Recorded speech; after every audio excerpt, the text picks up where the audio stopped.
कभी अगर बनना हो तो बाज बनना, लेकिन कभी तोता मत बनना। तोता बोलता तो बहुत है, लेकिन ज्यादा ऊंचाई तक उड़ नहीं सकता। बाज बोलता बहुत कम है, लेकिन सबसे ऊंचाई पर उड़ता है, और बाकी पंछियों का राजा होता है एक बाज। आज मैं आपको 5 ऐसे पॉइंट्स बताऊंगा जो कि हर इंसान को बाज से सीखना चाहिए, और लाइफ की बहुत बड़ी लर्निंग है इन 5 पॉइंट्स में। पहला लेसन, ईगल फ्लाई अलोन। बाज अकेले उड़ता है और बाकी पंछियों के मुकाबले सबसे ऊंचाई पर उड़ता है। बाज अकेले उड़ेगा, लेकिन कभी भी चिड़िया और छोटे पंछियों के साथ नहीं उड़ेगा। बाज हमेशा या तो बाज के साथ उड़ता है या फिर अकेला उड़ता है, और इससे हमें यह सीख मिलती है कि छोटी सोच वाले लोगों से हमेशा दूर रहे और अकेले रहो, क्योंकि यही वो समय है जब खुद को जानने का असली मौका मिलता है। दूसरा लेसन, बाज का विजन बहुत ज्यादा क्लियर होता है और बहुत ज्यादा स्ट्रांग होता है।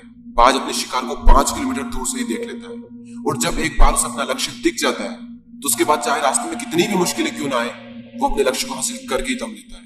इससे भी एक बहुत बड़ी सीख मिलती है कि अपना विजन क्लियर रखो, और उसे हासिल करने में फिर चाहे कितनी भी मुश्किलें क्यों ना आए, पीछे मत हटो उस बाज की तरफ। तीसरा लेसन, बाज कभी भी मरे हुए जानवरों को नहीं खाता, वो हमेशा जिंदा शिकार करता है, और इससे हमें यह सीख मिलती है कि जो हमारा पास्ट है वो मर चुका है, तो अपने उन मरे हुए सड़े हुए थॉट्स पर ध्यान मत दो और अपनी आने वाली ताजी फ्रेश जिंदगी पर ध्यान लगाओ। अपने पास्ट की पुरानी यादें जो तुम्हें तंग करती है, उन्हें वहीं रहने दो जहां पर उसकी जगह है, और तुम्हारे पास्ट की जगह है तुम्हारे पास्ट में, उसे वर्तमान में जगह मत दो। क्योंकि एक बार अगर तुम्हारा पास्ट तुम्हारे प्रेजेंट में आ गया, तो तुम्हारा पास्ट तुम्हें कभी प्रेजेंट में नहीं रहने देगा।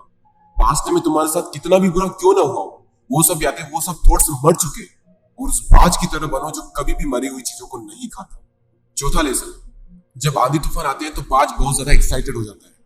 जब बारिश होती है तो सारे पंछी छिपकर बैठ जाते हैं, लेकिन बाज को बड़ा मजा आता है। जब तेज हवाएं चलती है तो बाज उन हवाओं के सहारे और तेजी से ऊपर की ओर उठता है, और ऊपर उड़ते उड़ते इतना ऊपर उठ जाता है कि बादलों से भी ऊपर पहुंच जाता है।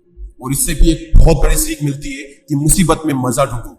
और नेपोलियन हिल ने एक बार कहा था कि हर बड़ी चुनौती अपने साथ में एक बहुत बड़ा अवसर लेकर आती है। तो उस बाज की तरह तुम भी अपने अवसर को पहचानो, और जिस दिन तुमने अवसरों को पहचान लिया तो सारी मुश्किलें तुम्हारे नीचे होगी और तुम उन मुश्किलों के ऊपर होगे। फिफ्थ लेसन, बाज अपने घोंसलों में से सॉफ्ट घास को हमेशा निकाल देता है, ताकि बाज का जो बच्चा होता है वो उसमें कंफर्टेबल ना हो सके, क्योंकि अगर वो घोंसले में कंफर्टेबल हो गया तो वहीं रहना पसंद करेगा। लेकिन बाज ऐसा कभी होने नहीं देता। बाज एक पंछी है, और उसे भी ये बात पता है कि there is no growth in comfort zone. लेकिन हम तो इंसान है ना, और इंसान होने के बावजूद भी कई सारे लोग इस बात को समझते ही नहीं। आप जितना ज्यादा कंफर्ट जोन में रहोगे, आपकी लाइफ आने वाले टाइम में उतनी ही ज्यादा अनकंफर्टेबल हो